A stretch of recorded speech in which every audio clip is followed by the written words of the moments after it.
সেই কামড়ে না এই শয়তানটা একটা টাইম ঠিক করে দিয়েছে।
সবই তোমার আশীর্বাদ। তোমার আশীর্বাদ সঙ্গে না থাকলে আমি কখনোই এত ভালো করতে পারতাম না। দূর বোকা, আমার মধ্যে একটা ভয় ছিল, তার মানে আশীর্বাদে কখনোই এত বড় পরীক্ষার বৈতরণী পার হওয়া যায় না। এই সব হলো তোর অক্লান্ত পরিশ্রমের ফল।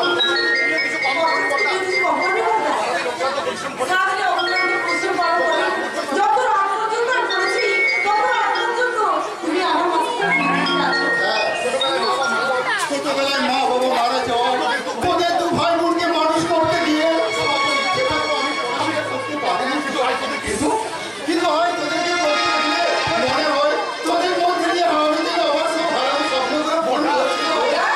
তাই বলছিল বোন, তবে না আর অনেক দূর পর্যন্ত পড়াশোনা করতে হবে। সেই সঙ্গে চন্দনকে বলে দেবো, ওরে হবে বাবা, শুধু গ্রামের ভাষায় গান গিয়ে হাততালি তুলে চলবে না। আমার সামনে পূরণ করতে গান গাইতে হবে। গানে আমার পূজা, গানে পরিচয়, তাই তো জীবন শুধু গানে আমার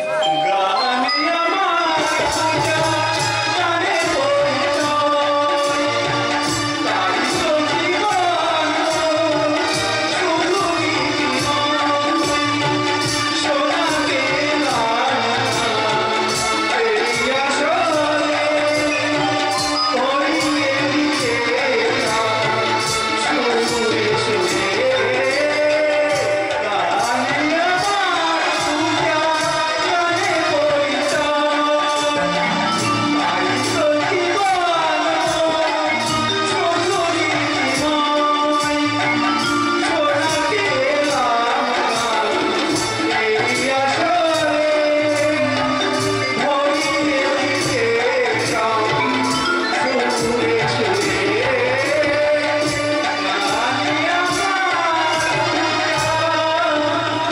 গানে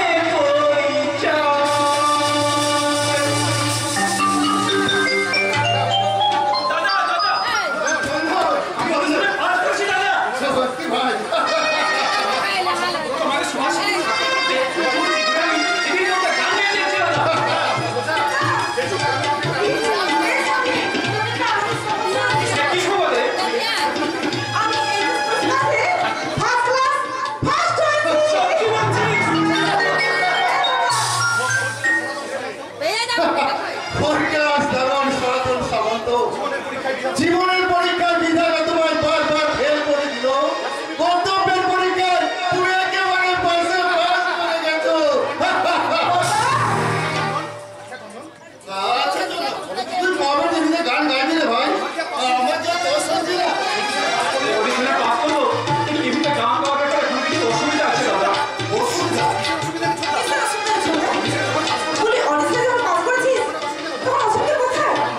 না মানে অডিশনে পাস করলো, এখানে কয়েকটা মাস কলকাতা থাকতে হবে। ওরে হতভাগা, মাত্র তো কয়েক মাস আমাদের ছেড়ে কলকাতায় থাকতে হবে বলে মন খারাপ করছি। ওরে বোকা, জীবনে বড় হতে যায় না, কয়েকটা মাস কেন কয়েকটা বছর হলো তোকে কলকাতায় পড়ে থাকতে হবে। না ইয়ে মানে আচ্ছা থাকা খাওয়া স্পেশাল ট্রেনিং বাবদ বেশ কিছু টাকা জমা দিতে হবে দাদা। কত টাকার জন্য? তারপরে 50,000 টাকা। টাকাটা অবশ্য পরে ফেরত দিয়ে দেবো বলেছি। কিন্তু এতগুলো টাকা তাছাড়া চামেলি পড়াশোনা করা বই করতো কিনা সেদিকে তো বেশ কিছু টাকা লাগবে না।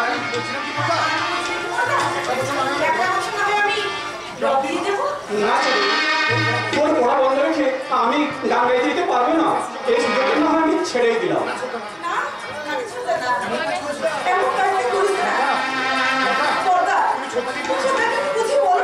নিশ্চয় বলবো, আমি তোকে বলো দাদা, প্রিয়ঙ্কার শেষ কথাটা আমি বলে এসেছি, আজও বলছি। দাদা আজ তুমি আমায় জোর করো না, কর্তব্যের টালি সেটা থেকে আমি তোমাকে বারে বারে নিষ্ঠ হতে দেবো না। তাই আমি এক্ষুনি চললাম অডিশন থেকে আমার নামটা তুলে নিতে। তুই আমার কথাটা শোন। না দাদা, আজ আমি আর কারোর কথা শুনবো না।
দাদা যখন একবার বলে দিয়েছেন তখন কিন্তু না খেয়ে তুই বাড়ি থেকে এক পাও বেরোতে পারবি না।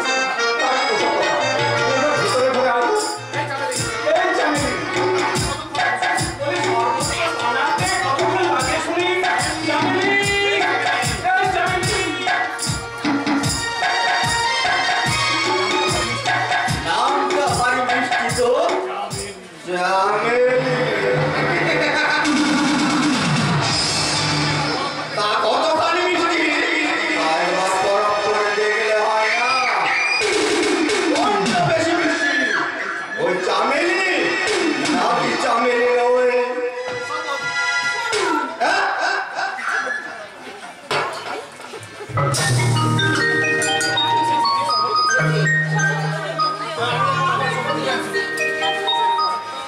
না না সর্বদার প্রয়োজন নেই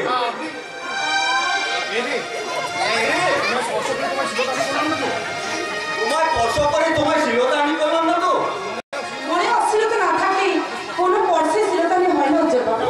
যা একটা কেসে আপাতত বেকসুর খারাপ কিন্তু পরের কেস আপনার কথা শেষ হয়ে থাকলে আমি ভিতরে আছি। একটা বাইরের লোককে এখনই ভিতরে নিয়ে যায় তো ঠিক হবে চামেলি দেবী ভদ্রলোক কি আমার অন্তে বসা বদল এমন হ্যান্ডসাম চেহারা। মেয়েটা কি আমার মনের কথা ধরতে পেরেছে নাকি আমার অন্য টোপ সাজিয়ে বলতে হবে এই যে শুনুন, হ্যাঁ হ্যাঁ বলো বলো ওই ওসব গন্ডি থেকে বাদ দিয়ে এবার ভিতরে আসুন তো। থ্যাংক ইউ মেয়েরা বোধহয় সত্যি সত্যি পটে গেল আর সেই সঙ্গে খুলে গেল আমার সৌভাগ্যের অন্দর মহান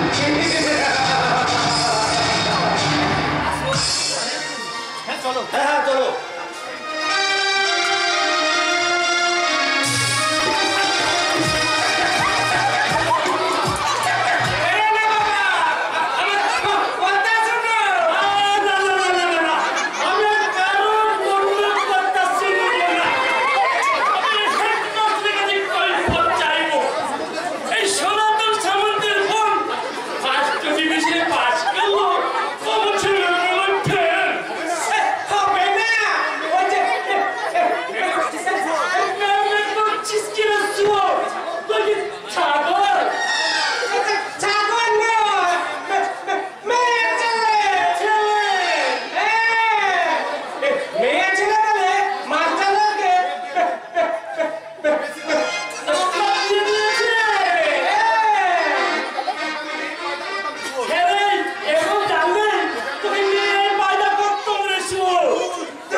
কিন্তু কি যেন বলে গেল কি আমায় মেয়ে দেবে না তুমি কি এবার বিয়ে হবে না এই নিশ্চয়ই হবে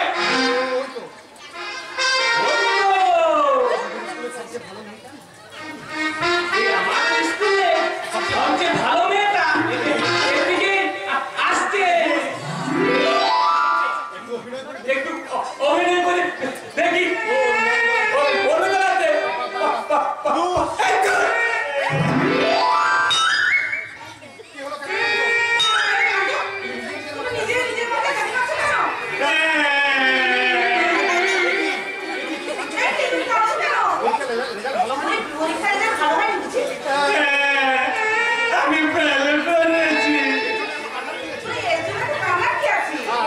আমার বাবা বলেছে আমি ফেল করেছি বলে কেউ আমায় মেয়ে দেবে না তবে কি হবে না তুমি বলো না আমি কি দেখতে খারাপ দেখতে ভারী সুন্দর আর আমি বলছি খুব সুন্দর মেয়ের সাথে তোমার বিয়ে হবে। তুমিও তো ভালো মেয়ে তুমি আমার কি বলে বলো না গো তুমি আমার বিয়ে করবে ছাড়ো বলছি ছাড়ো আরে চল বলি নিয়ে যাবো তোকে মোরা আরে চল বলি নিয়ে যাবো তোকে মোরা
বাড়ি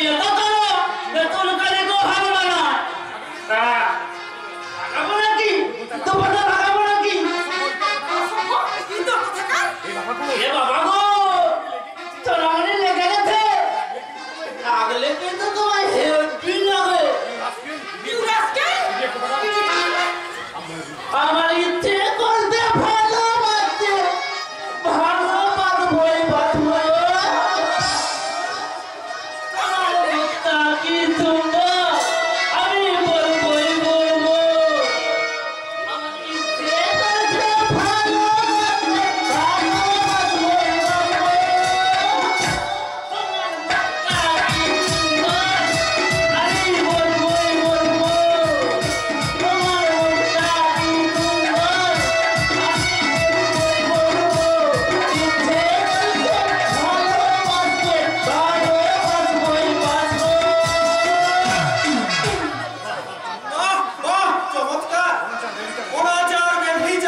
একজন শিক্ষকের সাহস আর ভাবনা আরো ভয় বা হুমকির গণ্ডির মধ্যে সীমাবদ্ধ নয় মিস্টার পাগড়াচি।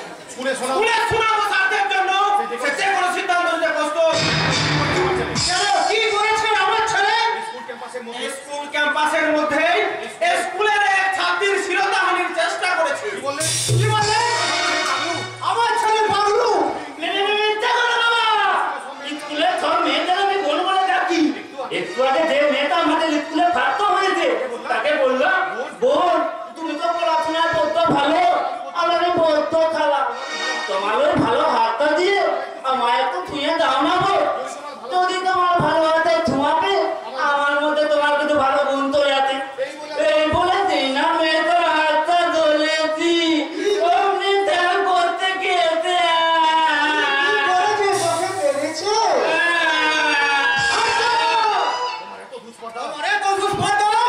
তুমি কিনা আমার ছেলের গায়ে হাত তুলেছো? তবে আপনার এই অবাধ্য অসভ্য ছেলেকে আমার অনেক আগেই শাসন করা উচিত ছিল। আপনার কি জানা নেই এ ছাত্র শাসন করা আইনত অপরাধ? জানি, কিন্তু আপনারা কি জানেন যে শাসন আর সোহাগ হলো শিক্ষার অঙ্গ? শাসন নেই বলেই তো আজকালকার ছাত্র আর শিক্ষকদের মধ্যে তৈরি হয়েছে তা কেবলমাত্র রাজনৈতিক সম্পর্ক। এবার আমি সকল ছাত্রছাত্রীদের নিয়ে খেলা করে আপনাকে স্লোগান দেবো, হেডমাস্টার এবং একজন মানছি না, মানব না। সমস্ত ছাত্রছাত্রীদের নিয়ে আমি থানায় যাব। না, হ্যাঁ, এবং এই স্কুলের পরিচালন কমিটির হেড হিসেবে আপনার নামে কমপ্লেন করব যে আপনি স্কুলের মধ্যে এক ছাত্রীর সঙ্গে আমাদের সম্পর্কে লিপ্ত ছিলেন, আর সেটা আমার ছেলে দেখে বেড়ায়। আপনি তার উপর পাশবিক অত্যাচার করেছেন। মিস্টার পাগড়াচি, যে বিকৃত রুচির পরিচয় আজ আপনি দিলেন তাতে আপনাকে মানুষ ভাবতে আমার ঘৃণা করছে। আমার বাবা আমার বাবা মানুষ নয় তো কি জানো? বাবা, হ্যাঁ তোমায় জানোয়ার বলছে। কি বলেন? এই এমএলএ ফরিদপুর পাগড়াচি একে জানোয়ার। এ কি বাবা, ছেলেকে তুমি মারলে? হ্যাঁ মানলাম, আমরা সারা দেশ চালাই, অনেক কোটি হাজার টাকার মাইনের মাথায় চালাই একটা সামান্য স্কুল। তাদের কার ক্ষমতা কতখানি সেটা ওকে আমি বুঝিয়ে দিলাম। রাজনীতির ক্ষমতার কাছে শিক্ষা আজ কলঙ্কিত, রাজনীতিবিদদের দম্ভের কাছে শিক্ষা আজ প্রধানত।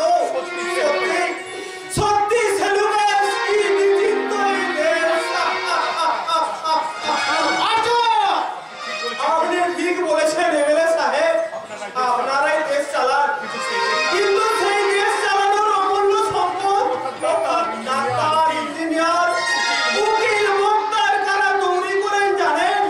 এই সামান্য কয়েক হাজার টাকার মাস্টারের মাইনে তোমার বলছে কি আমি এই স্কুল থেকে জানাবো? কারণ আজ আমি চাকরি থেকে রেজিগনেশন দেবো। কি বলছেন স্যার? আপনি স্কুল ছেড়ে যাবেন?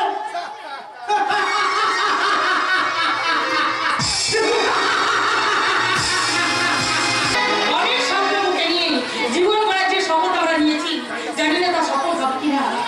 কেন আমার চন্দনদা এত ভালো গান গাওয়া সত্ত্বেও আজ অব্দি শিল্পী হিসেবে কোনো স্বীকৃতি পেল না?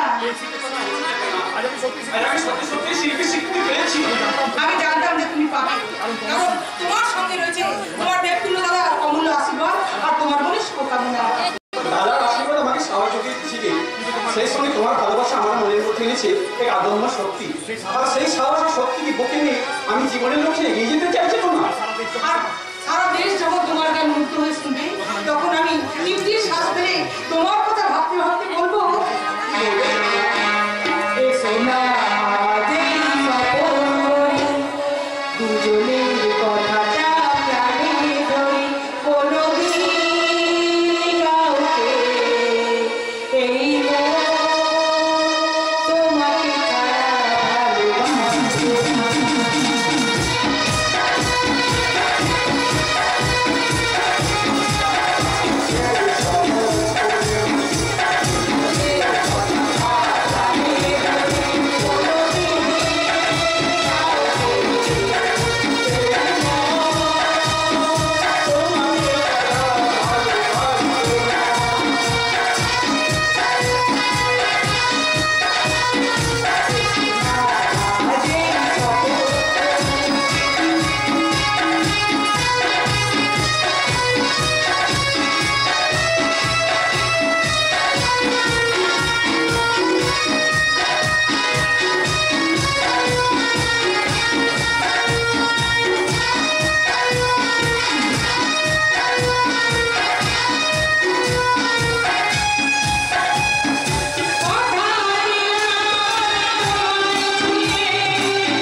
বাহ, চমৎকার চমৎকার বন্ধুত্বের পরিচয় দিলি চন্দন। বন্ধু বলে বিশ্বাস করে তোকে এ বাড়িতে আসার অধিকার দেওয়াটা আমার বুঝি ভুল হয়ে গেছে, যার জন্য তুই কিনা আজ আমার বোনের সম্মান নিয়ে ছিনিমিনি খেলতে হাত বাড়িয়েছিস। দাদা ছিনিমিনি নয় রে বিবেক, তুই বিশ্বাস কর আমি চেতনকে ভালোবাসি। You shut up, idiot! আরে দেখলি তো কেমন তোরা লুকিয়ে লুকিয়ে খুচরা প্রেম করার ব্যাপারটা সকলের সামনে ফাঁস করে দিলাম। তার মানে তুই এতক্ষণ অভিনয় করছিলাম দাদা। অভিনয়? হ্যাঁ, তোরা যে দুজন দুজনকে ভালোবাসিস সেটা আমি কিছুদিন ধরে আজ পাচ্ছিলাম, কিন্তু সেই ভালোবাসার গভীরতা যে কতখানি সেটা পরখ করতে আজ আমি। তার মানে তুই কি আমাদের ভালোবাসার উপর আস্থা রাখতে পারছিস না দাদা? আজটা আমার আছে রে বোন, তবু কেন জানি না কোনো এক অজানা ভয় যেন আমায় তাড়া করে ফিরছে। না মানে বলছিলাম আজ বাদে কাল যখন তুই একজন সুপ্রতিষ্ঠিত শিল্পী হবি, ওই অর্থ মান যখন উচ্চ শিখরে বসে আমার এবার জীবনটার সস্তা ভালোবাসার কথা তোর মনে থাকবে তো চন্দন। এটা তুই কি বলছিস রে বিবেক? ভালোবাসা কখনো মূল্য দিয়ে মাপা যায়? প্রেমের সম্পর্ক কি কখনো ছিন্ন করা যায় রে বিবেক? চন্দন, তোর কি মনে হয় যে অর্থ মান যশ এতটাই নিচে নামবে যে আমি যে কোনো ভালোবাসা ভুলে অন্য ভালোবাসায় হাত ধরবো? চন্দন, এমন দিন আসার আগে আমার যেন মৃত্যু হয় রে বিবেক, আমার যেন মৃত্যু হয়। তুমি এমন কথা বলবে চন্দনদা, আমাদের ভালোবাসার উপর দাদার কোনো সংশয় থাকলে তোমার পরিবার কোনো বিশ্বাস আছে?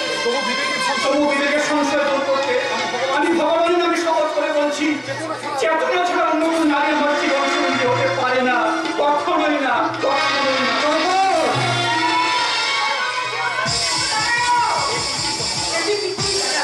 যে কিনা আমাকে পাগলের মতো ভালোবাসে। তার ভালোবাসার জন্য আমি আরেকবার পরখ করে নিলাম রে বোন, আর সেই সঙ্গে তবু আমি বলছি রে বোন, তুই খুব সুখী হবি রে বোন, খুব সুখী হবি, কারণ ওই চন্দনের মতো ছেলের ভালোবাসা পাওয়া যে কোনো মেয়ের কাছেই স্বপ্ন, আর সেই স্বপ্নকে সার্থক করতে হাজারটা স্বপ্ন মুখ থুবড়ে পড়বে, মানবতার অন্ধকারে মুখ লুকোবে, আর জাগ্রত বিবেক ক্ষত বিক্ষতহীন প্রতিবাদহীন বোবা হয়ে থাকবে। এ তুমি কি বলছো বাবা? তোমার আর কি হয়েছে বাবা? এই আদর্শ মাস্টারের মান সম্মান আজ পথের ধুলোয় মিশে গেছে বিবেক। বাবা, একজন আদর্শ মাস্টারে তার নীতিবোধ পতিতপাবন বাগড়াসির দম্ভের কাছে প্রদান হতো।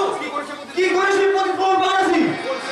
ও সেই নির্মল ছেলেটা স্কুলের মধ্যে স্কুলের ছাত্রী ছিনতাহানির চেষ্টা করেছিল, আমি তার প্রতিবাদ করাই সে আমাকে চড় মেরেছে। কি? সে তোমাকে চর মেরেছে? এত দুষ্পর্ধা এলাকার প্রতিফলন বাড়াছে, এই সারা এলাকার মানুষটাকে বাচ্চার মশাই বলে পায়ে হাত দিয়ে প্রণাম করে সারাটা জীবন যিনি অকাতরে সুশিক্ষা ফিরিয়ে এসেছে তাকে কিনা ওর হাত দুটো আমি ভেঙে দেবো। বাবা এরপরও তুমি আমার শান্ত হতে পারবে বাবা? হ্যাঁ, কারণ কুকুরের কাজ কুকুর করেছে, কামড় দিয়েছে ভাই, তাই বলে কি কুকুরকে কামড়ানো মানুষের স্বভাব হয়? অজিত পবন বাগড়াসিকে উচিত শিক্ষা দেওয়ার আগে এই সমাজকে আমি একটা বার্তা দিতে চাই, এবং সেটা হলো আমার রেজিগনেশন। আমার রেজিগনেশন লেটারটা আজ তুই পুলিশ পৌঁছে দিয়ে আসবে। আমি শিক্ষকতার চাকরি ছেড়ে দিলাম। না স্যার, না, আপনি চাকরি ছাড়বেন না, আমি বলছি ছাড়বেন না। তুমি এখানে?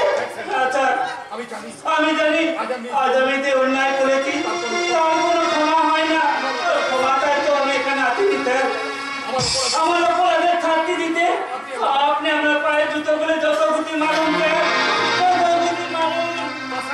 পাথানের উপর জুতোর বাড়ি মারলে জুতোটাই ছিন্ন ভিন্ন হয়ে যায় বাবু, কিন্তু পাথানের উপর কোনো আচর পড়ে না। কিন্তু পাশানের বুক চিনেই তো ঝর্ণা নেমে আসে স্যার, আপনি কি পারেন না আপনার শাসনের সহন দিয়ে আমার মতো একটা নিষ্ঠুর পাশানের বুকে সত্যিকারের মানুষের জন্ম দিতে? না, পারে না। কারণ আমাদের কাছে আমরাই ফলে, কোনোদিন আও ফলে না। আর জানো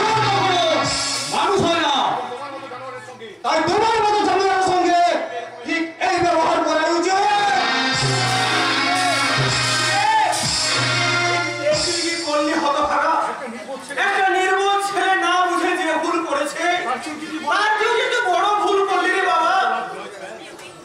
অপরাধ নয় স্যার, উনি ঠিকই করেছেন। আপনারা আমায় মারুন, কাতুন, যা খুশি করুন, শুধু আপনি আমায় কথা দিন স্যার, আপনি আমাদের স্কুল ছেড়ে যাবেন না। অসম্ভব।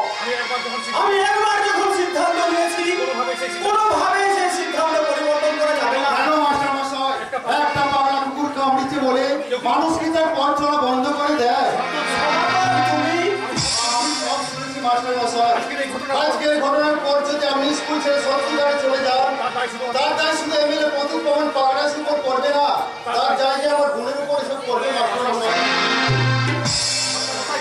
তাই বলছিলাম মাস্টার মশাই, না সনাতন, আত্মসম্মান জলাঞ্জলি দিয়ে কখনো শিক্ষকতা করা যায় না। আজ যে অসম্মানজনক ঘটনা ঘটেছে তার প্রায়শ্চিত্ত আমি করবো স্যার। যে হাত দিয়ে বাবা আপনার গালে তল মেরেছে, সেই হাতটা কেটে আমি আপনার পায়ের তলায় ফেলে দেবো। আপনি আমায় কথা দিন স্যার, দরকার হলে আমি লেখাপড়া বন্ধ করে দেবো। আমি এলাকার ছেলে অনেক দূর চলে যাবো, তো আপনি আমাদের স্কুল ছেড়ে যাবেন না স্যার। আপনি আমায় কথা দিন স্যার, আপনি আমায় কথা দিন। বাবা, ও যখন এত করে বলছে তখন কি ওকে ক্ষমা করতে দেওয়া যায় না? না যায় না, কারণ ওটা ওর অভিনয়। হ্যাঁ হ্যাঁ, শুধু অভিনয়। অভিনয় তো আমরা বুঝি না ভাই, আমরা শুধু এসবকে জানি মাস্টার মশাই যদি স্কুল ছেড়ে চলে যায় তাহলে স্কুলটা একেবারে নশা চলে যাবে।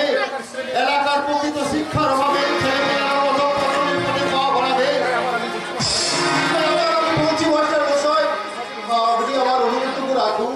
আমি তোমাদের কেমন করে বোঝাই সনাতন? আচ্ছা, কেউ না বুঝলো, আমি ঠিক বুঝে গেছি। আমার এই পাপের শাস্তি মাথায় নিয়ে স্যারকে এখান থেকে চলে যেতে হবে। আমার এই দোষে সারা এলাকার মানুষ এবার হাহাকার করবে। তাই আমার আর কোনো বেঁচে থাকার অধিকার নেই স্যার। আর নিজের পাপের শাস্তি দিতে আমি নিজেকে শেষ করে দেবো।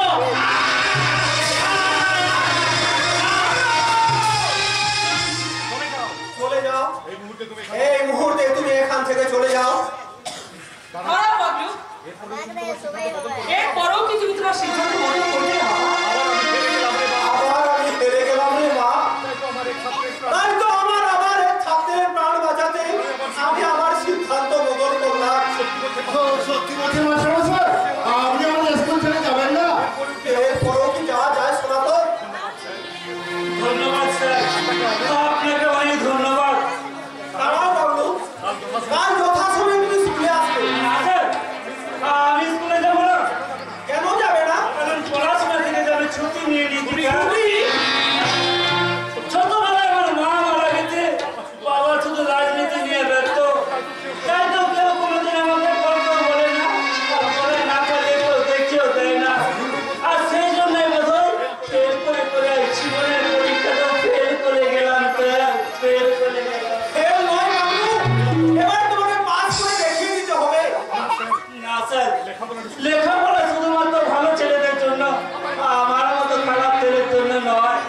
ভালো খারাপের প্রশ্ন নয় বাবু, নিষ্ঠার সততা নিয়ে পড়াশোনা করলে যে কেউ ভালো রেজাল্ট করতে পারবে।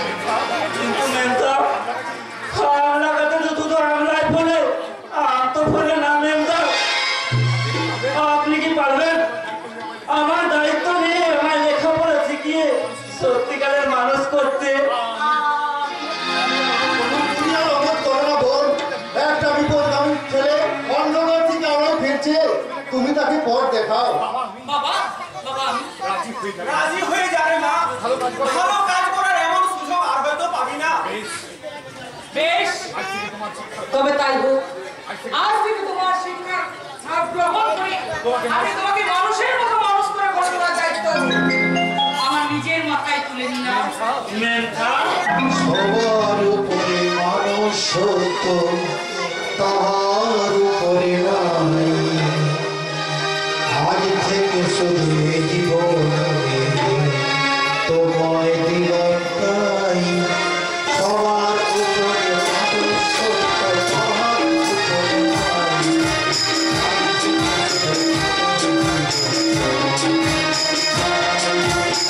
আজ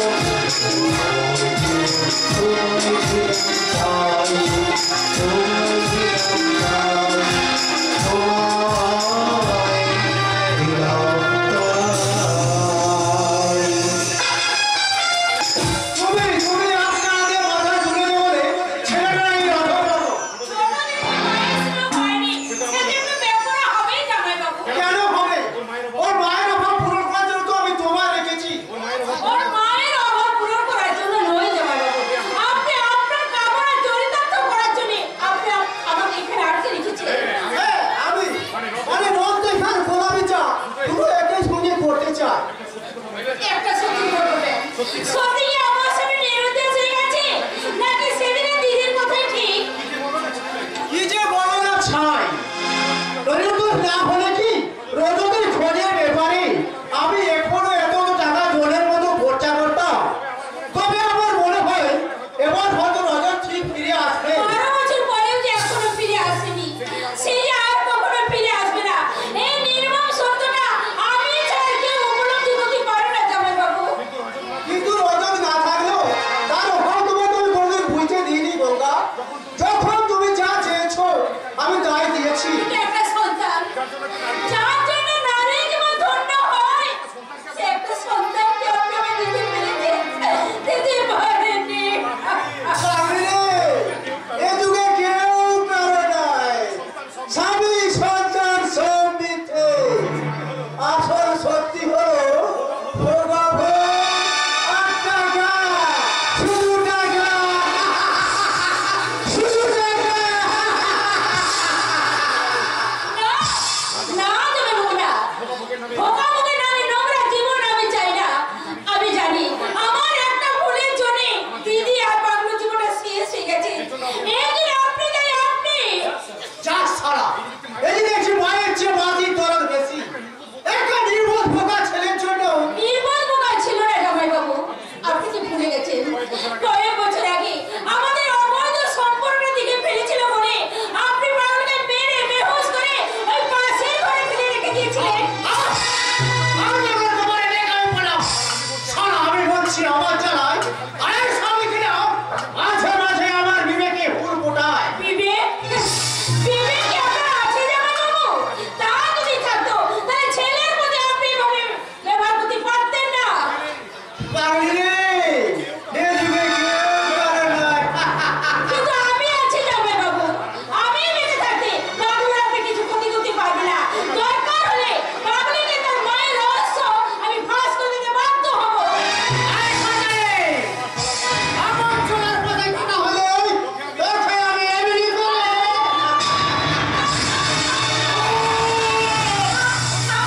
কি মজা, আবার একটা গুণ, আবার একটা।